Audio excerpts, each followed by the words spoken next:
کیا وزیر خزانہ محمد اورنگزیب کی ماہانہ تنخواہ تقریباً 3 کروڑ روپے؟ سابق جج اٹارنی جنرل کے قریبی رشتہ دار، بینکاری کا بھرپور تجربہ۔ نیدرلینڈ کے شہری محمد اورنگزیب نے وفاقی وزیر خزانہ کے عہدے کا چارج سنبھال لیا۔ اس سے پہلے محمد اورنگزیب کے قریبی ذرائع نے بتایا تھا کہ انہوں نے اپنی ڈچ شہریت چھوڑنے کے لیے کارروائی شروع کر دی ہے، کیونکہ پاکستانی قوانین کے مطابق دوہری شہریت کا حامل شخص سرکاری عہدہ نہیں رکھ سکتا۔ محمد اورنگزیب بینکوں کے 5 سب سے زیادہ تنخواہ لینے والے CEOs کی فہرست میں شامل ہیں۔ وزارت خزانہ کا عہدہ سنبھالنے سے پہلے وہ حبیب بینک لمیٹڈ کے چیف ایگزیکٹو افسر تھے، جہاں سے انہوں نے استعفیٰ دے دیا۔ 2023 کی HBL کی سالانہ رپورٹ کے مطابق محمد اورنگزیب کو 352 ملین روپے سالانہ تنخواہ اور دیگر مراد و سہولتیں دی گئیں۔ اس کا مطلب یہ ہوا کہ ان کی ماہانہ تنخواہ تقریباً 3 کروڑ روپے تھی۔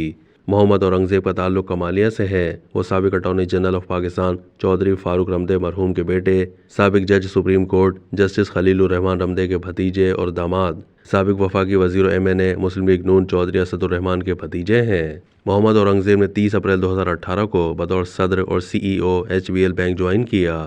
HBL میں اس ذمہ داری سے پہلے وہ ایشیا میں مقیم JP مورگن کے گلوبل کارپوریٹ بینک کے CEO تھے۔